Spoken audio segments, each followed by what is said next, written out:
pemirsa yang dirahmati Allah Subhanahu wa taala. Insyaallah pada kesempatan kali ini kita mulai pelajaran kita tentang bahasa Arab ya. Sebelum kita mulai bahasa Arab, saya kasih sedikit mukaddimah bahwasanya bahasa Arab adalah pelajaran yang sangat penting sampai sebagian ulama mengatakan hukumnya wajib ya. Karena berdasarkan kaidah ma la yatimul wajibu illa bihi fa huwa wajib, suatu yang tidak sempurna kecuali dengan suatu perkara wajib tidak sempurna kecuali dengan yang lain, maka yang itu juga hukumnya wajib. Tatkala memahami agama dengan baik hukumnya adalah wajib, maka tidak mungkin seorang bisa memahami agama kecuali dengan bahasa Arab, maka belajar bahasa Arab hukumnya wajib. Dapat sebagian ulama, tapi intinya apakah dia wajib, apakah dia sunnah. Kalau kita ingin paham agama dengan baik, maka harus belajar bahasa Arab ya. Sehingga dengan kalau kita ngerti bahasa Arab, kita bisa menikmati membaca Al-Qur'an. Kita bisa mengerti apa yang dibaca oleh imam, dan kita bisa berlezat-lezat dalam membaca Al-Qur'an karena kita paham maknanya. Kita bisa lebih khusyuk dalam salat kita. Kita lebih mudah menghafal Al-Qur'an, lebih mudah juga menghafal hadis-hadis Nabi sallallahu alaihi wasallam, dan lebih mudah untuk memahami perkataan para ulama. Jadi sebenarnya dengan belajar bahasa Arab kita menghemat umur. Karena kalau kita enggak tahu bahasa Arab, kita ikut pengajian sehari 3 kali, tapi sulit untuk berkembang. Kenapa? Karena ilmu dasar kita enggak punya, ilmu bahasa Arab. Ya, maka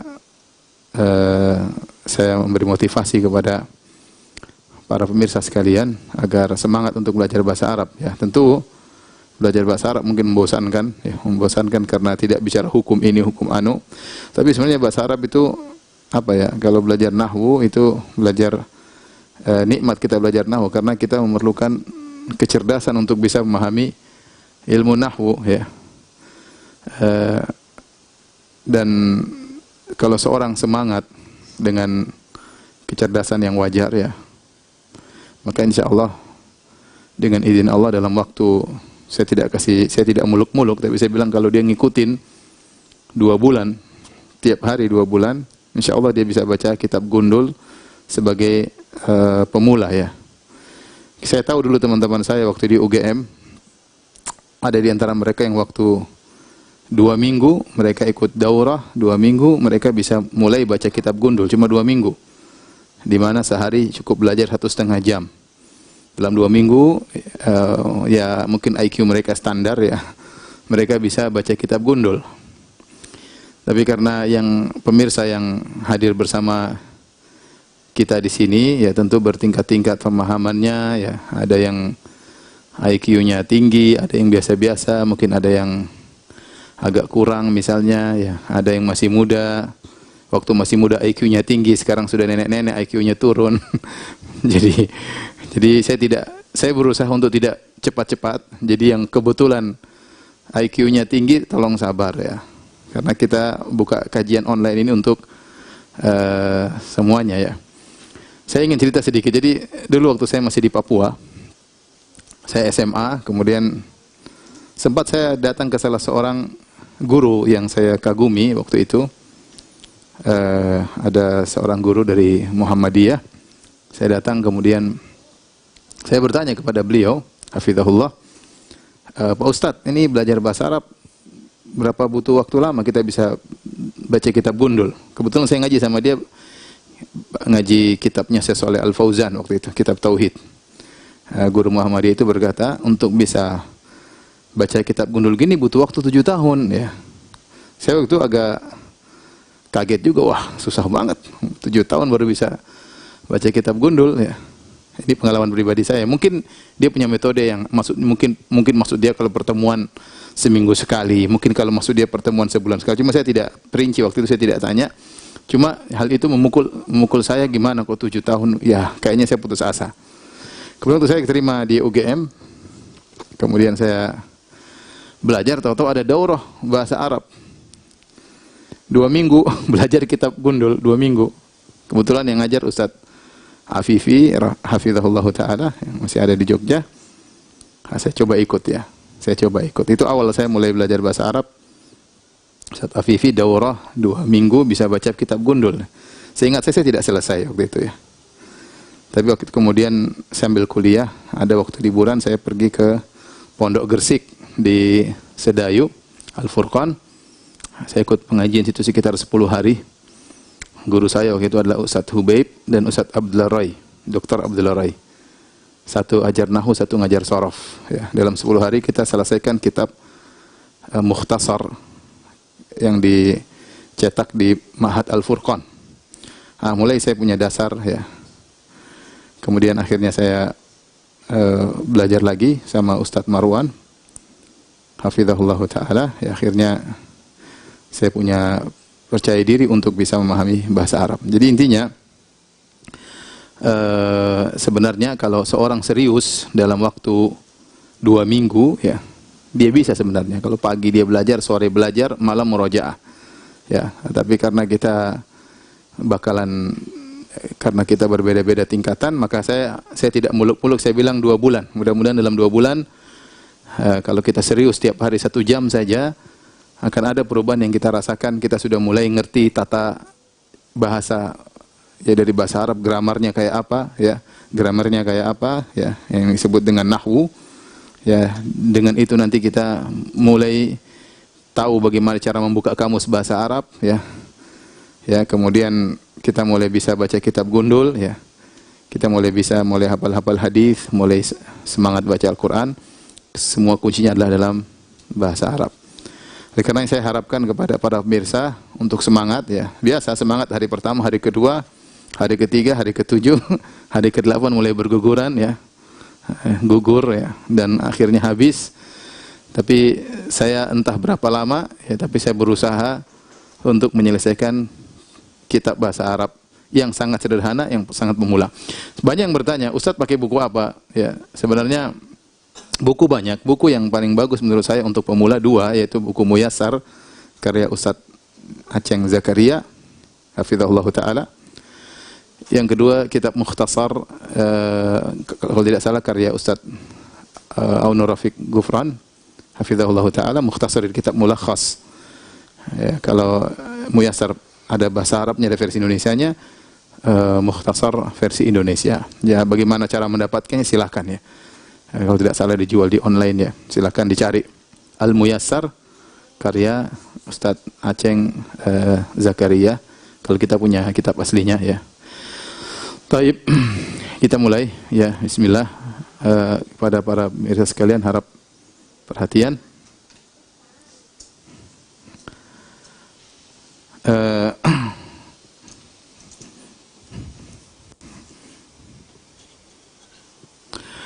Dalam bahasa Arab, ya,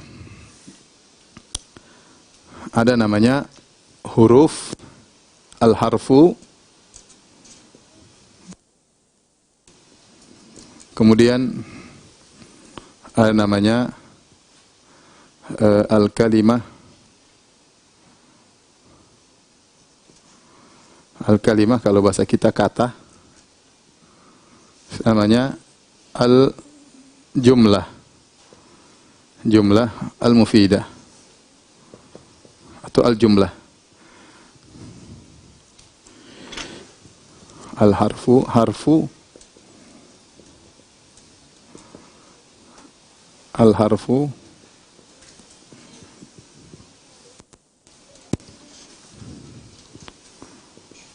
al-harfu,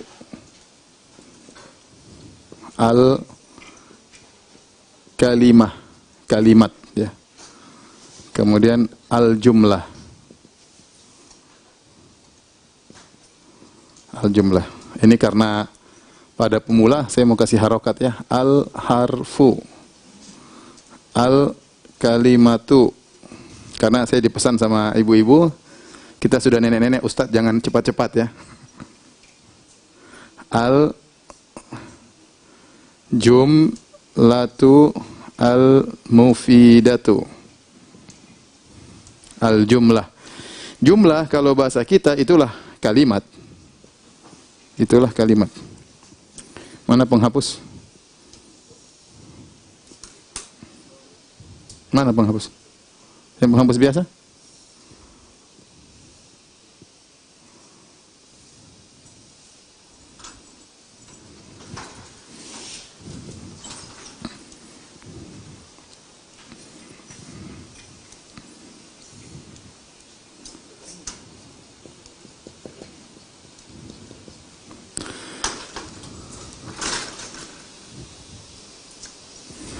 Jadi inilah ya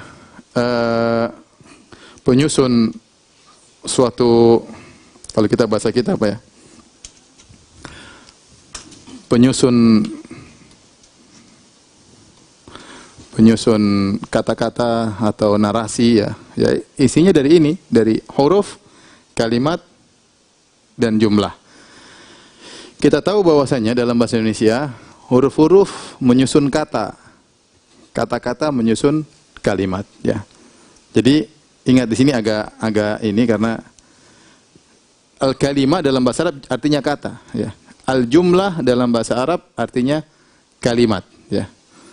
Jadi kita menggunakan istilah bahasa Arab ya. Jadi al-harfu jelas, al-kalimat, kemudian al-jumlah mufidah ya. Jadi al-jumlah mufidah, ulangi, huruf-huruf menyusun kalimat ya.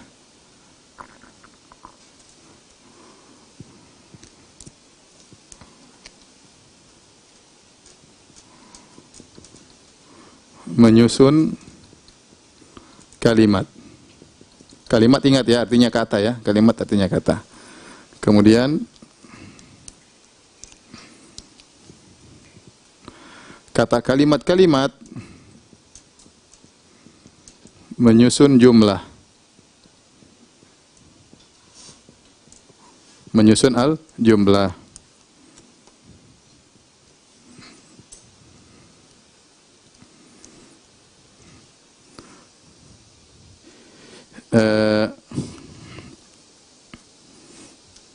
Huruf ya ada dua, huruf ada dua, terbagi menjadi dua.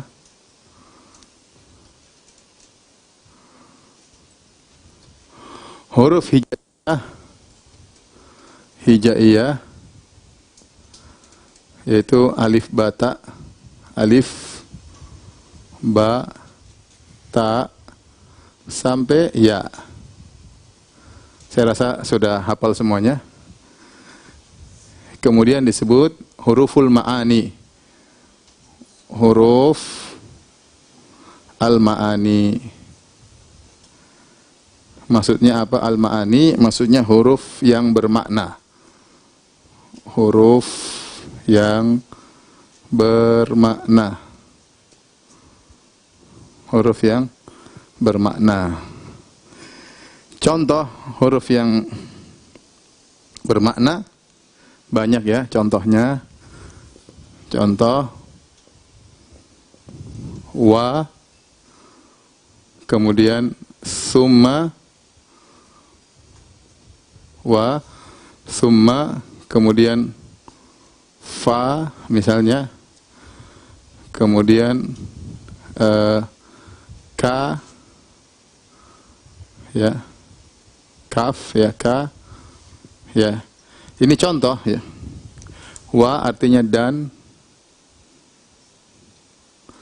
summa artinya kemudian, fa artinya maka, ka seperti, kemudian bi misalnya, bi dengan ya. Ya, dengan ya. Jadi kita ini sedang belajar ilmu nahwu. Ilmu nahwu itu ilmu apa sih gampangan? Ilmu nahwu itu ilmu yang mempelajari perubahan harokat. Ilmu nahwu itu apa sih gampangannya? Ilmu nahwu ini sekedar intermezzo, misalnya ilmu nahwu bahasa Arab ada gampangannya, di antaranya yang penting adalah nahwu dan sorof. Dan sorof. Nahwu itu buat apa? Buat pelajari tentang perubahan harokat. Perubahan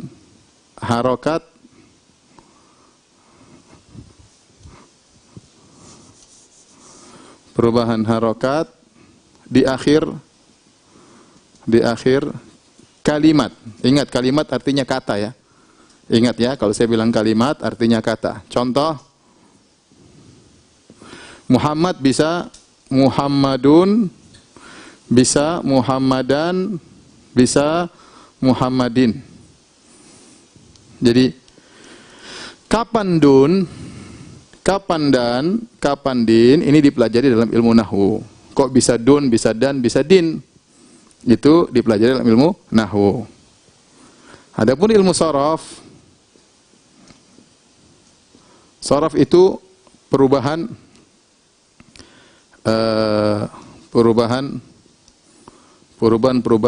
kalimat. Ya. Contoh, kita kata doroba, ya, doroba.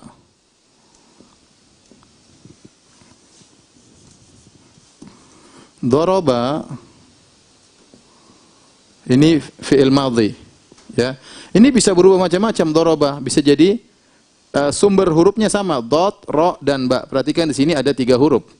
Ada huruf dot, ada huruf ro, ada huruf ba. Tapi dari doroba ini bisa jadi macam-macam. Bisa jadi yadribu, yadribu, bisa jadi doribun, bisa jadi madrubun, ya, bisa jadi dorban, dorban, bisa jadi dorbatan, misalnya, bisa jadi duriba, dan banyak lain halnya.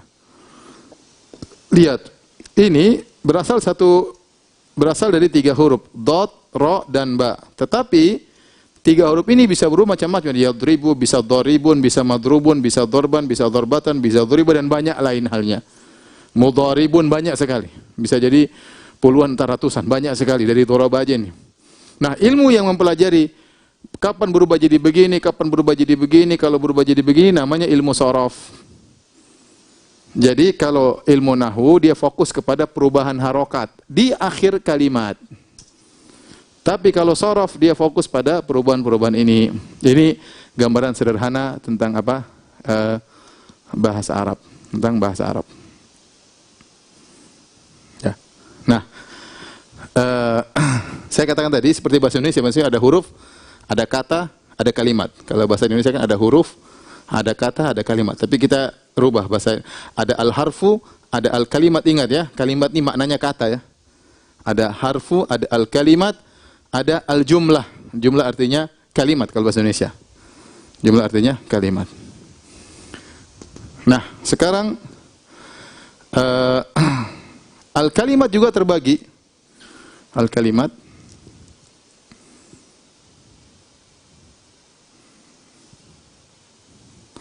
Al-kalimat bisa terbagi menjadi 3 ya.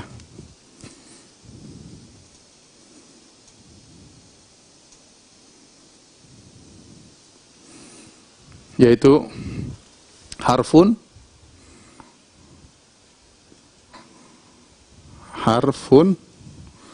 kemudian ismun,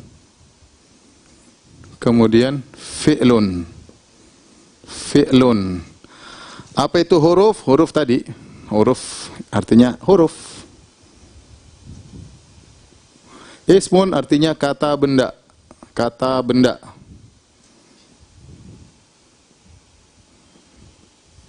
Fi'lun artinya kata kerja.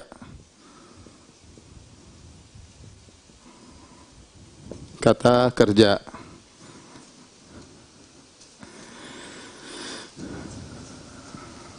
Huruf di sini ya, maksudnya huruf yang bermakna ya. Maksudnya huruf yang bermakna. Taib.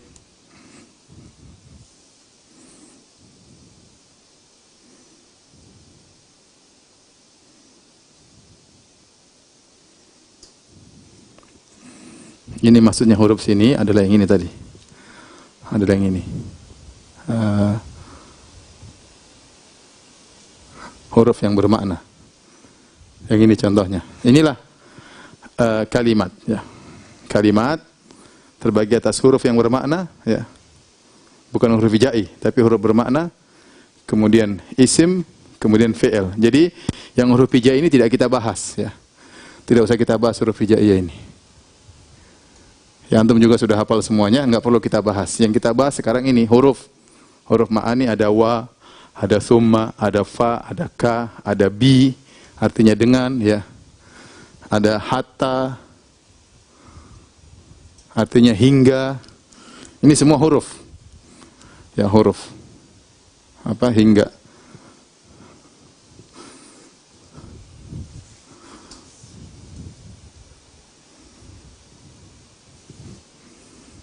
Kata benda, kata, kemudian fi'il, kata kerja. Nanti kata kerja bisa dibagi-bagi lagi. Ada kata kerja pasif, ada kata kerja aktif. Kemudian ada kata kerja madhi, yaitu past tense. Kemudian kata kerja mudhari, present tense, dan kata kerja amr, perintah. Sementara ini aja dulu, ya. Mudah-mudahan bisa dipahami pelan-pelan saja, ya. Saya akan ulangi lagi pembahasannya sebentar lagi.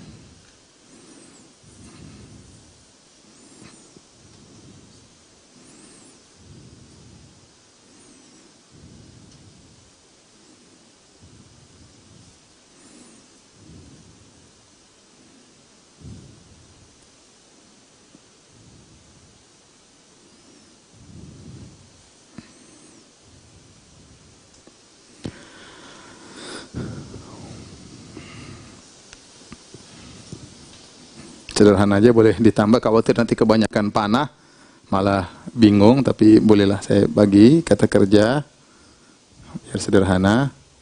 Ada fi'lul al-madhi, ini masa lampau, ini al-mudhari', kemudian al-amr.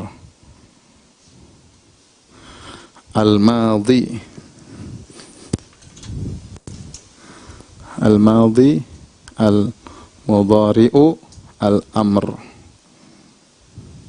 Al-madhi maksudnya menunjukkan masa lampau. Ini menunjukkan sedang berlangsung.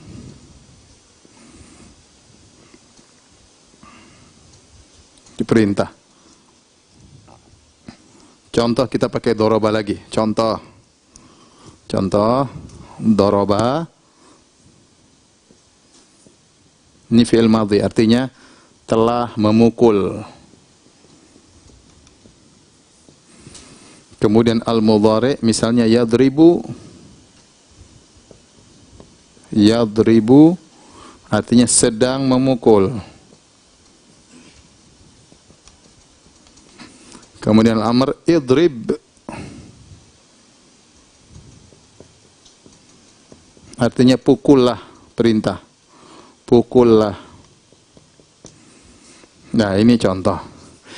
Dari sini kata benda ya banyak, seperti buku, meja. Contoh kata benda apa? Contoh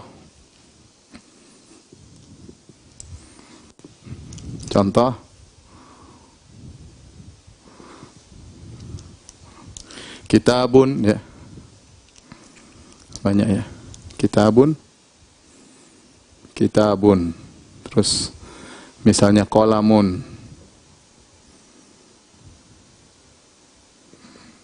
Qalamun, ya. Kitabun artinya buku. Qalam artinya pena, ya. Misalnya contohnya corona. Corona juga benda. Contoh, ya. Contohnya apa? Virus juga apa? Benda. Itu Inggris diarabkan, virus, ya. Qalam, kitabun, madrasatun, misalnya madrasatun. Nggak ada orang Arab bilang madrasatun, orang bilang madrasah, tapi ya kita ikut gaya Indonesia, madrasatun, ya. Madrasatun. Artinya madrasah apa? Sekolah. Ini semua adalah kata benda. Perhatikan di sini, secara umum bedanya antara kata benda dengan kata kerja. Kata benda itu tidak berkaitan dengan waktu. Apa bedanya dengan fi'il? Kata benda tidak berkaitan dengan waktu. Tidak berkaitan dengan waktu.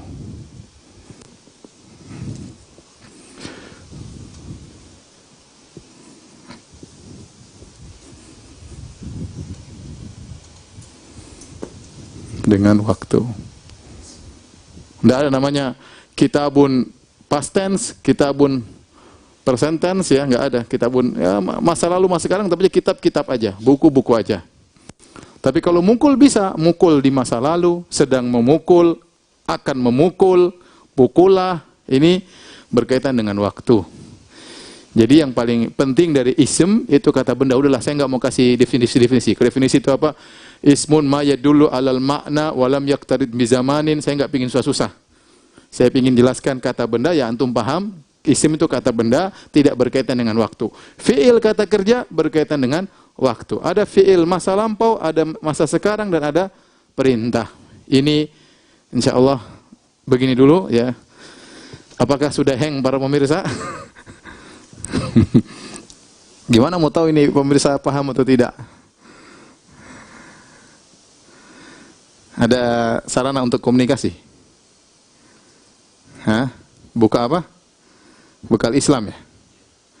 Bekalislam.com. Terus?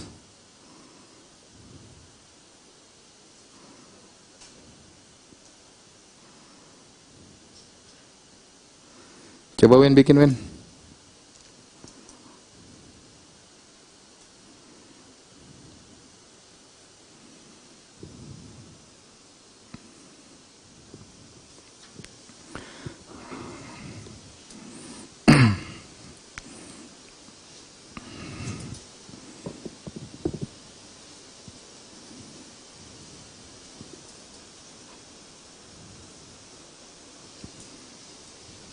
Di apa, di Zoom.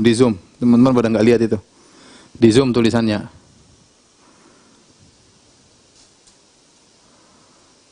Di Zoom.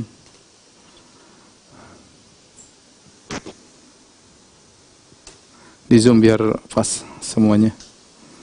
Para pemirsa yang ini di foto aja, di foto. Kalau lihat pakai HP di screenshot. Ya, biar bisa dilebarin dulu baru screenshot. Ya.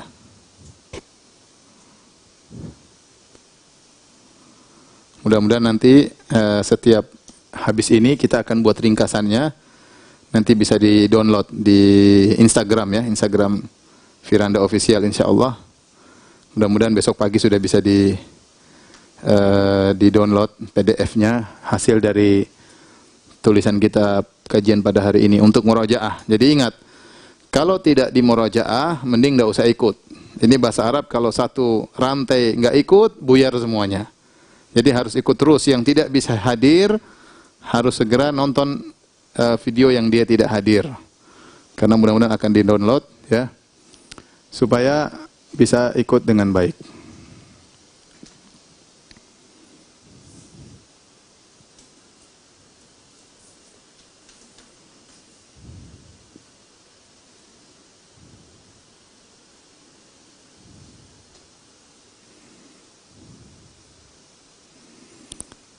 Coba Win, ini masuk gimana Win caranya?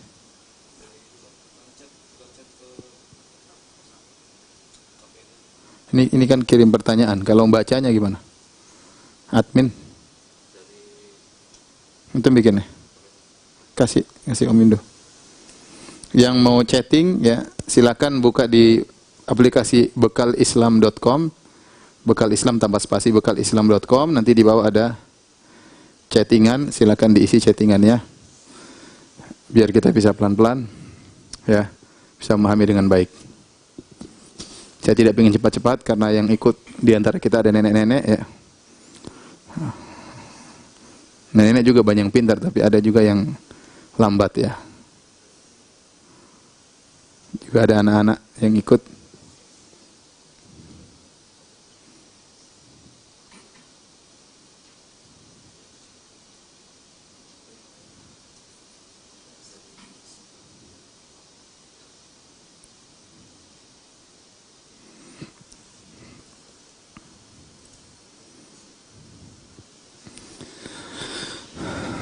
Taib, sambil menunggu, bisa nggak Lindu? Ini isi aja. Sudah.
Di mana? Ini.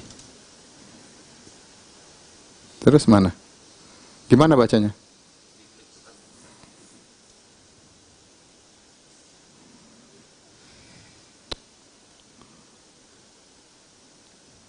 Yang mana Indo?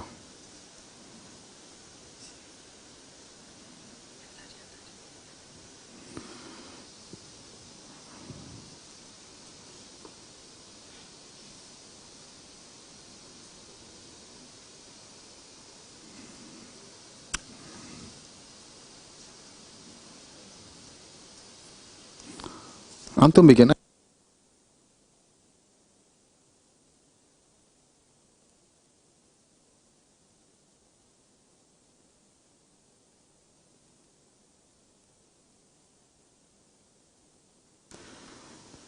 Taib. Ini kita ulangi ya. Tolong difokusin kameranya ya. Saya ulangi dari awal. Bahasa Arab ya. Bahasa Arab secara umum ada dua yang mau kita bahas ya. Nahwu dan shorof. Nahwu itu apa? Tentang perubahan harokat di akhir kalimat. Kok Muhammadun bisa jadi Muhammadan, bisa jadi Muhammadin. Jadi harokat terakhir yang diperhatikan Muhammadun, Muhammadan, Muhammadin. Itu namanya ilmu nahwu. Tentang mempelajari perubahan harokat-harokat tersebut. Kemudian yang kedua shorof. Ini dua-duanya akan kita bahas, tapi kita akan fokus ke nahwu dulu. Shorof yaitu ilmu yang mempelajari tentang perubahan dalam satu kata berubah-ubah. Seperti doroba. Doroba terdiri atas dari 3 huruf, dot, ro, dan ba. Dot, ro, dan ba. Tetapi bisa berbagai macam bentuknya. Bisa doroba, yadribu. Lihat, di tengah-tengahnya berubah. Doroba, yadribu, doribun, madrubun, dorban, dorbatan, duriba. Ya, di tengah-tengahnya berubah semua. Itu namanya ilmu shorof. Ya. Sehingga kita dengar fa'ala, fa'ala, fa'alu, fa'alat, fa'alata, fa'alna. Itulah shorof namanya. Perubahan-perubahan tersebut. Nah, kalau kita mau berbicara, kita menyusun narasi, mau berbicara dengan bahasa Arab, ya, maka kita butuh 3 hal ini yang menyusun pembicaraan tersebut. Ada namanya huruf, ada namanya kalimat, ada namanya al-jumlah. Al-jumlah mufidah itu jumlah yang sempurna, al-jumlah lah. Al-harfu yaitu huruf, al-kalimat bahasa Indonesia artinya kata. Ya, artinya kata. Al-jumlah artinya kalimat ya. Karena kalau bahasa Indonesia huruf menyusun menjadi kata, kata menjadi kalimat. Ya, kita rubah sekarang jadi bahasa Arab. Al-harfu ya menjadi kalimat dan kalimat menjadi apa? Jumlah ya. Nah, al-harfu ada 2, ada huruf hijaiyah, alif, ba, ta, tha, jim, ha, kha, dal, zal, ra, zai, sin, shin, shad dan seterusnya sampai huruf ya. Ini tidak kita bahas. Ini huruf hijaiyah enggak usah dibahas, coret aja enggak perlu. Yang kita bahas namanya huruful ma'ani, yaitu huruf-huruf yang memiliki makna. Dan itu banyak. Ada wa, summa. Summa ini sebenarnya terdiri atas 2 huruf. Tetapi dia di dalam bahasa Arab diklasifikasikan sebagai huruf. Karena dia bukan isim, dia bukan fi'il. Maka klasifikasinya huruf, tetapi dia huruf bermakna. Summa artinya kemudian, wa artinya dan, fa artinya maka, ka seperti, bi dengan, hatta hingga, ya. Hatta matla'il fajr misalnya. Kemudian kalimat terdiri atas 3. Ada harfun, ada ismun, ada fi'lun. Huruf maksudnya huruf makna tadi. Ini huruf makna. Adapun ismun kata benda. Kata benda contohnya kitabun buku, qalamun pena, madrasatun sekolah, ustadzun ustad. Ya. Corona misalnya juga apa? Isim ya. Dan ini tidak ada kaitannya dengan waktu. Tidak ada namanya past tense, masa lalu atau sedang atau masa depan, enggak ada. Tidak ada kaitannya dengan waktu. Kalimat yang ketiga fi'lun. Fi'lun itulah kata kerja, dalam bahasa Indonesia kata kerja, dan inilah yang berkaitan dengan waktu. Ini berkaitan dengan waktu.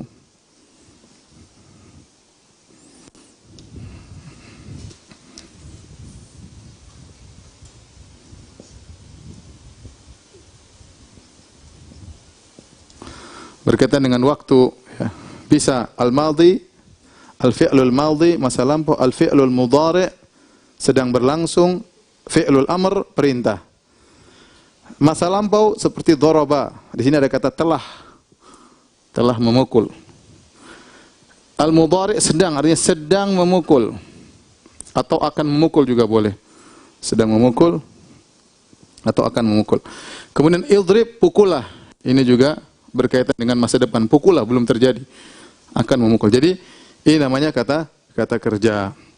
Nah, dari fi'il, isim dan huruf ini nanti akan kita rangkai menjadi jumlah. Menjadi jumlah, ya. Saya ulangi, ya. Nah, dari sini dari isim plus fi'il, kata kerja, plus huruf, untuk merangkai jumlah. Merangkai jumlah. Jumlah itu apa kalimat tadi? Jumlah kalimat, ya. Coba contohnya. Contohnya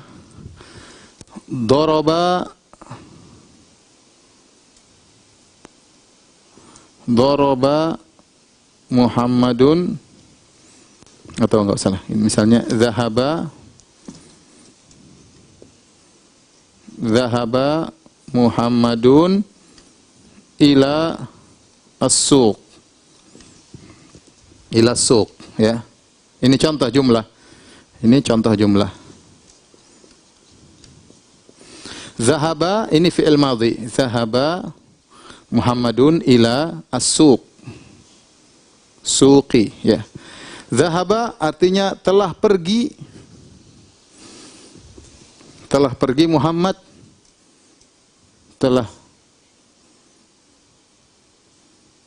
Telah pergi Muhammad ke pasar. Ke pasar. Baik. Telah pergi Muhammad ke pasar. Telah pergi Muhammad ke pasar. Secara sederhana, kalau kita ngerti maknanya, kita akan tahu telah pergi fi'il, kata kerja. Muhammad isim, ya kan? Kata benda. Ke huruf ila. Ini contohnya juga ila. Contoh huruf misalnya apa? Ila. Artinya ke.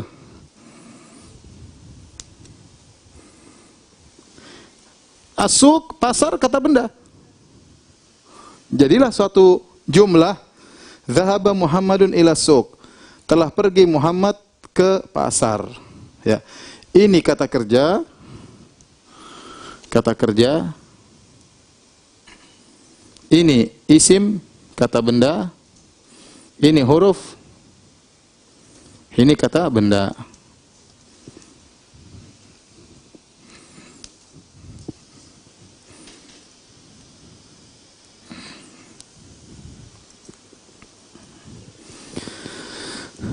Coba.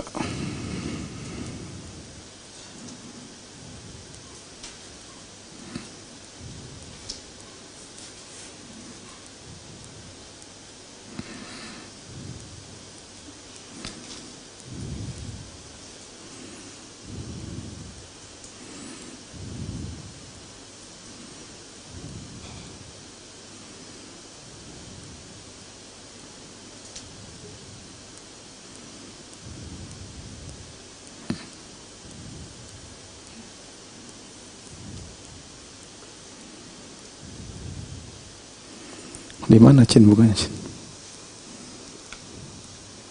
Sini. Terus? Oh, ini semua.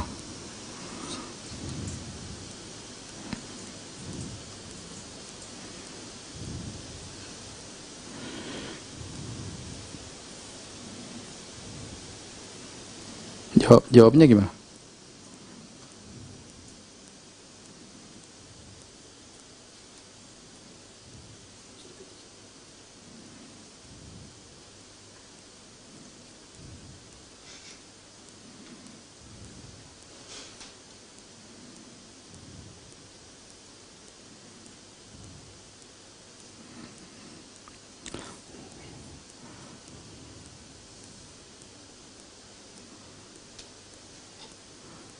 Ini ada yang minta belajar langsung di sini, tidak boleh ya. Ustadz boleh nggak belajar langsung kediaman Ustadz? Oh nggak boleh. Kalau datang sini diusir ya. Mohon maaf ya. Kalau insya Allah sudah aman, kita bisa bikin kajian terbuka di masjid. Nanti pas buka kajian di masjid malah nggak datang ya.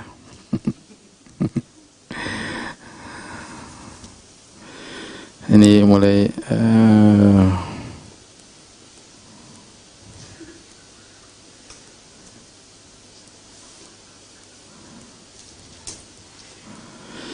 Taib.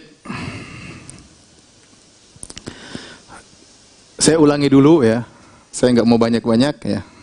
Nanti pada stres. Ada yang hadir, ada yang bertanya, Om.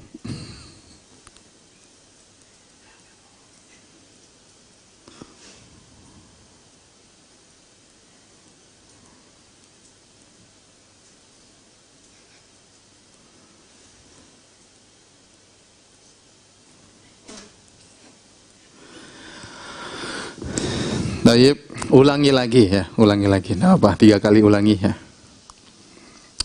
Bahasa Arab terdiri atas 2 yang akan kita pelajari. Ada namanya nahwu, ada namanya sorof. Ini mohon maaf para pemirsa karena ada nenek-nenek yang ikut ya. Minta dipelan-pelanin ya. Kita harus memperhatikan mereka juga ya. Karena terkadang belajar bahasa Arab bikin orang menangis ya. Nggak bisa-bisa. Taib. Padahal kalau kajian biasa kayaknya paham semua ya. Begitu kajian bahasa Arab, kelihatan mana yang paham, mana yang kurang paham, dan mana yang bahlul ya. Taib, pelan-pelan insyaallah kita berusaha semuanya pada bisa. Ini perlu perjuangan ibu-ibu, bapak-bapak, para pemirsa, ini perlu perjuangan. Kalau kita tidak berjuang sekarang, kita akan bodoh selamanya ya. Sampai kapan mau bisa baca kitab gundul kalau tidak berjuang ya? Sampai kapan kita bisa memahami bahasa Arab? Kita harus berjuang. Ini saatnya kita lagi di rumah, ada hikmahnya kita belajar. Jadi pelajari, pahami baik-baik ya. Semakin ke depan semakin sulit. Kalau pertama kita tidak paham, ke depannya semakin susah. Jadi saya ulangi, bahasa Arab ada nahwu, ada sorof. Nahwu, ilmu apa ilmu nahwu? Saya nggak usah panjang lebar, gampangannya belajar tentang perubahan harokat. Kapan Muhammadun, kapan Muhammadan, kapan Muhammadin. Dun dan din ya, kapan ya. Kapan Hindun, kapan Hindan, kapan Hindin. Ya. Kalau Indonesia dipatok Hindun. Padahal dalam bahasa Arab ada Hindun, ada Hindan, ada Hindin. Tapi orang Indonesia ngambilnya Hindun, nggak boleh dirubah. Padahal bisa berubah, Muhammadun, Muhammadan, Muhammadin. Ya. Bisa rojulun, rojulan, rojulin, boleh. Itu semua namanya ilmu nahwu. Kemudian sorof adalah perubahan tengah-tengah kata ya. Doroba, dot, ro'ba, bisa jadi yadribu, bisa doribun, bisa madrubun, bisa dorban, bisa dorbatan, bisa doriba ya. Dan bisa mudharib dan macam-macamnya. Mudharab ya. Bisa madrab dan macam-macamnya. Itu namanya ilmu sorof. Taib. Menyusun narasi, yaitu kita kalau ingin menyusun kata-kata bahasa Arab, kita butuh kepada 3. Ada huruf, ada kalimat, ada 3 perkara. Huruf, ada kalimat, ada jumlah mufidah. Dan ini mirip dengan bahasa Indonesia. Bahasa Indonesia, huruf menyusun kata. Kata menyusun kalimat. Tapi dalam bahasa Arab, kalimat artinya kata. Kita ke bahasa Arab. Al-harfu, yang artinya huruf, menyusun al-kalimah. Al-kalimah menyusun al-jumlah. Al-jumlah maksudnya kalimat. Huruf ada 2. Ada huruf hijaiyah, alif, bata, sa, jim, ha, kha, dan sampai ya. Ada huruf al-ma'ani. Huruf ma'ani itu huruf, ya dia terkadang dari 1 huruf, terkadang 2 huruf, terkadang 3 huruf, tapi dia belum sampai pada tingkat apa namanya kata benda ya. Jadi cuma 1 huruf, kadang 2 huruf. Tapi dia ada maknanya. Wa 1 huruf artinya dan, summa artinya kemudian, fa ya, fa artinya maka, ka seperti ya. Laisa kamitslihi, tidak ada yang seperti Allah. Laisa kamitslihi. Ya. Bi dengan ya. Bi artinya dengan ya. Katabtuhu biyadihi. Aku menulisnya bi yadihi. Biyadi. Katabtuhu biyadi. Aku menulisnya dengan tanganku. Bi dengan. hatta hingga, ila ke. Ini semuanya digolongkan dengan huruf tapi dia huruf bermakna. Kemudian al-kalimah terbagi menjadi 3 huruf, yaitulah huruf yang bermakna ini. Isim kata benda, ingat tidak berkaitan dengan waktu. Ada kitabun, ada kolamun, ada madrasatun, ada ustadzun, ada ustadzatun, ada imro'atun, wanita, ada rojulun, lelaki, dan banyak sekali. Harus dihafal, namanya menghafal mufradat ya nanti. Kemudian ada fi'lun, fi'lun kata kerja. Kata kerja itu berkaitan dengan waktu. Ada maknanya dan dia ada kaitan dengan waktu. Waktu ini bisa terbagi menjadi 3, masa lampau, sedang berlangsung, atau perintah. Al-madhi masa lampau, contoh telah memukul. Kemudian sedang berlangsung, misalnya yadribu, sedang memukul. Perintah misalnya idrib, pukullah. Nah, dari 3 ini, dari huruf, isim, dan fi'il, kita bisa menyusun jumlah. Kata bahasa kita jumlah itu kalimat. Jumlah artinya kalimat. Ya. Contoh, zahaba Muhammadun ila suq.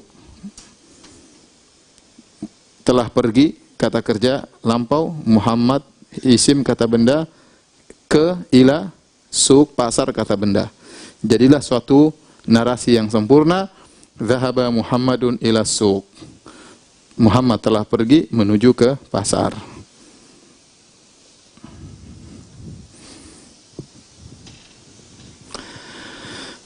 Tolong difokuskan biar bisa bisa difoto.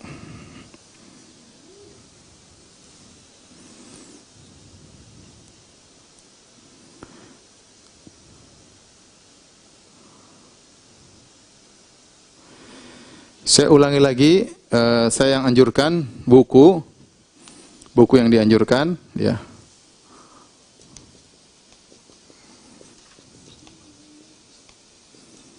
Ada 2 buku. Yang pertama kitab Al-Muyassar. Al-Muyassar.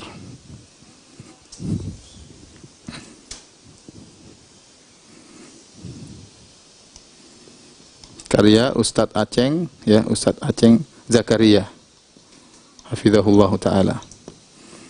Kemudian yang kedua Al-Mukhtarat, ya, Mukhtarat, Al-Mukhtarat. Al-Mukhtarat. Kalau tidak salah begitu judulnya. Ini karya Ustadz Aunur Rafiq. Aunur Rafiq Gufran, hafizahullah taala. Ini sebagai sumber dasar untuk kita belajar bahasa Arab, ya.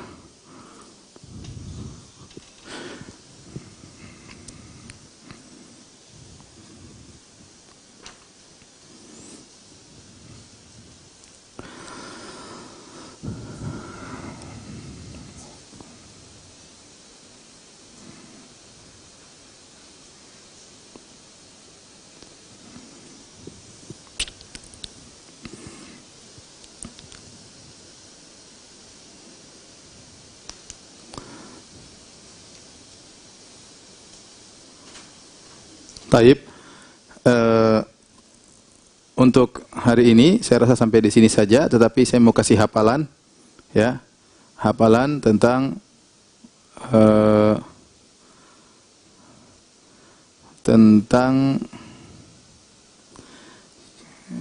kata-kata benda, ya, kata-kata benda.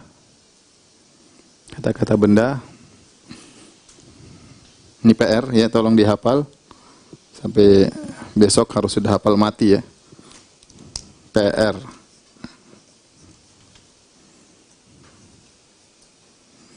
Hafalkan kalimat-kalimat berikut atau kata benda, isim-isim berikut.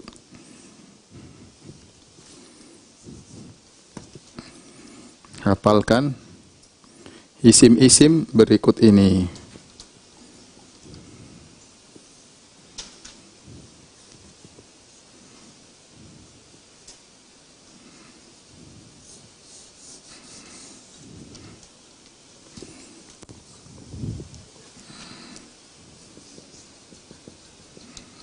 Jadi untuk belajar bahasa Arab, dia bukan hanya membutuhkan kecerdasan. Saya ulangi, Belajar bahasa Arab dia tidak hanya membutuhkan kecerdasan, tapi dia butuh juga untuk menghafal. Ya, kalau cuma menghafal tidak cerdas tidak bisa. Harus cerdas dan juga kuat untuk menghafal. Ya.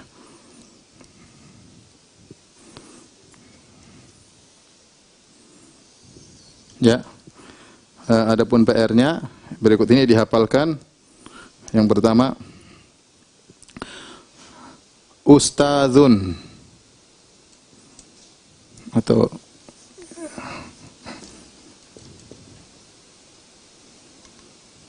ustadzun, ustadz artinya, ya. Kemudian qalamun, pena. Kitabun, artinya buku. Madrasatun, madrasatun artinya sekolah. Kemudian sukun, artinya pasar, ya.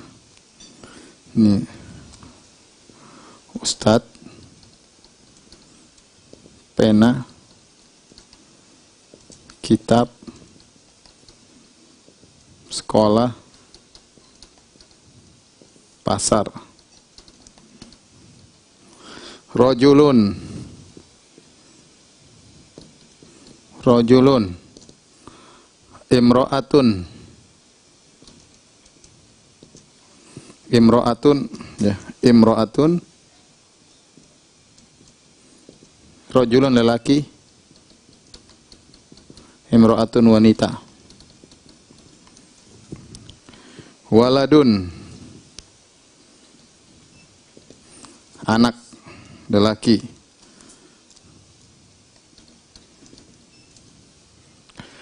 Kemudian apa lagi? Maradun, sakit. Maradun, sakit.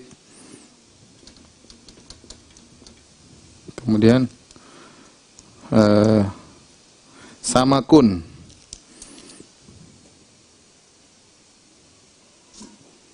samak.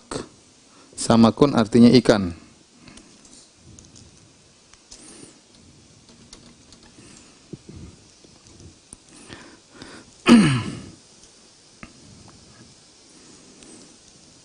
Baik, yang selanjutnya masjidun. Semuanya hafal masjidun. Kemudian apa? Talibun, talibatun.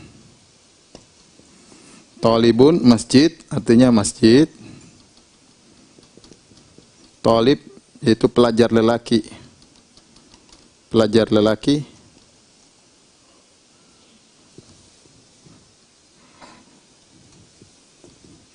Pelajar pria. Talibatun, pelajar wanita. Talibatun. Kursi, bait. Kursiyun. Kursiyun. Kursi. Baitun. Baitun, rumah.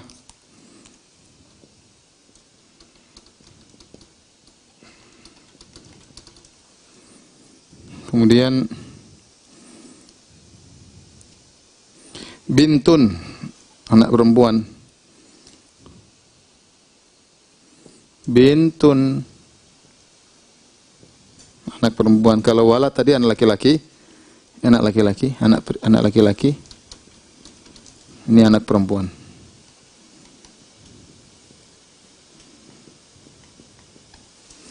Anak perempuan. Yaumun, hari.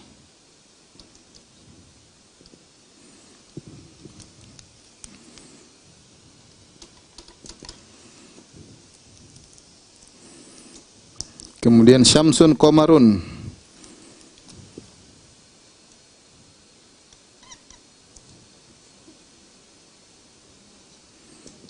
Syamsun, matahari. Qamarun,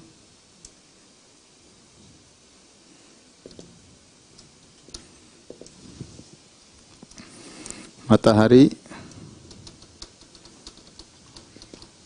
Rembulan. Rembulan. Najmun, bintang. Najmun, bintang.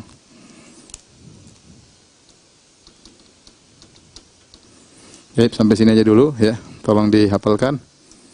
Ditulis ya. Jadi sambil ditulis ya, ditulis.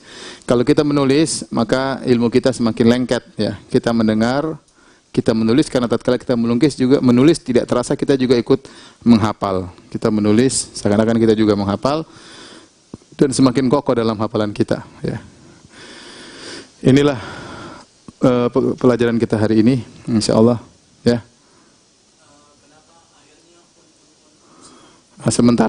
Sementara akhirnya un-un, nanti diganti an-an boleh juga. Ustadzan, kitaban, nanti kita ambil yang dasar un-un semua. Karena yang terakhir kalimatnya tulisan Arab yang kurang jelas bisa satu-satu. Ya. Baik, kita ulangi. Ustadzun. Difokus ya, kameranya. Ustadzun. Itu ustadz laki-laki. Kalau ustadzatun, ustadz perempuan, ustadzah. Ya. Qalamun, pena. Nggak ada pena laki-laki, pena perempuan, nggak ada. Qalamun. Kitabun, kitabun kitab. Kalau orang Arab nggak ada yang bilang kitabun, ya kitab gitu aja. Cuma ini saya ikut gaya orang Indonesia. Madrasatun, sekolah. Madrasatun, sekolah. Suqun, pasar. Suq pakai qaf, suqun. Suq, pasar. Rajulun, lelaki. Rajulun, lelaki. Imra'atun, seorang wanita. Waladun, anak laki-laki. Maradun, sakit. Samakun, ikan. Masjidun, masjid. Talibun, pelajar pria. Talibatun, pelajar wanita. Kursiyun, kursi. Baitun, rumah. Bintun, anak perempuan. Yaumun, hari. Syamsun, matahari. Qamarun, rembulan. Najmun, bintang. Ya.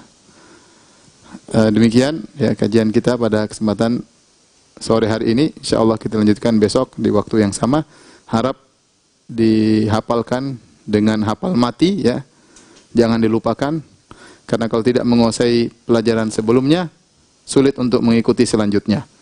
Jadi harus paham sebelumnya untuk mengikuti selanjutnya. Semoga para hadirin, hadirat, kepada para pemirsa, baik yang bapak-bapak, ibu-ibu, kakek-kakek, nenek-nenek, anak-anak, adik-adik, semua berdoa kepada Allah semoga dimudahkan untuk bisa belajar bahasa Arab. Karena ini kunci untuk memahami agama. Kalau kunci tidak kita miliki, susah kita mempelajari agama ya.